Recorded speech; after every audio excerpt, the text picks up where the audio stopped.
Paano nga ba natin nagawa ito? Yung nasa loob ka ng CP, tapos bigla kang tatagos. Tara, turo ko sa inyo. Una, syempre mag-acting ka muna na parang nasa loob ka ng CP. Ngayon, babasagin mo yung screen. Tapos, kukunin mo yung cellphone. Pag nakapag-acting ka na, open na natin yung CapCut. Sabay import natin yung video. Pagka-import natin ng video, i-overlay natin yung green screen. Kung wala kayong ganito, hanap lang kayo sa Google. Meron yan. After natin ma-overlay, hanapin natin yung BG Remove Background. Hanapin natin. Remove Background. Click natin yung chroma key. Tapat natin sa green screen. At adjust natin yung intensity. After natin ma-adjust yung intensity, i-adjust naman natin yung green screen hanggang dulo.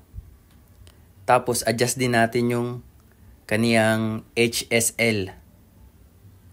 Pag nag-green screen, kailangan i-adjust to para mawala yung green. At ang susunod natin gagawin, hanapin natin yung part na sumuntok tayo. I-split natin dyan.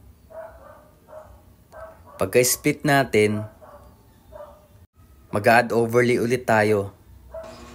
Ang i-add naman natin itong glass, yung nabasag. Tapos click natin yung splice. Hanapin natin yung mas magandang blending. At kung mapapansin nyo, nasa labas pa siya yung basag niya. Nasa labas.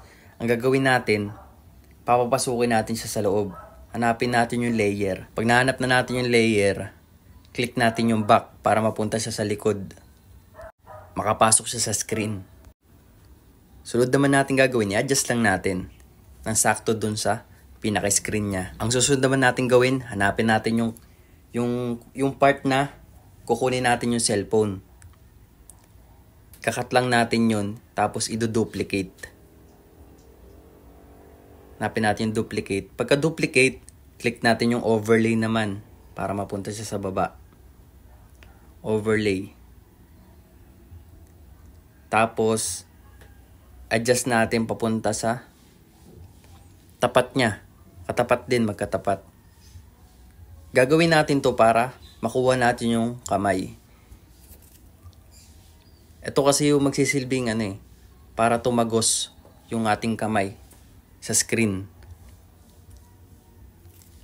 Pag natapat na natin, hanapin natin yung remove background. Custom removal, gamit tayo ulit ng brush. At ang ibabrush lang natin dito, yung kamay lang. Ayan. Pag nakuha na natin yung kamay, okay na yan. Ang gagawin naman natin, hanapin natin ulit yung layer. Tapos i-front natin siya para mapunta sa labas. Ayan, diba lumabas na siya? Ayan ang magiging itsura niya. Ang next natin gagawin, mag-keyframe naman tayo. Yung screen naman yung i-keyframe natin.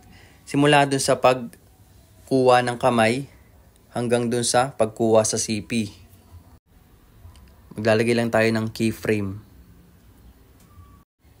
Diyan sa last keyframe, ang gagawin natin, i-adjust lang natin tong green screen hanggang sa mawala.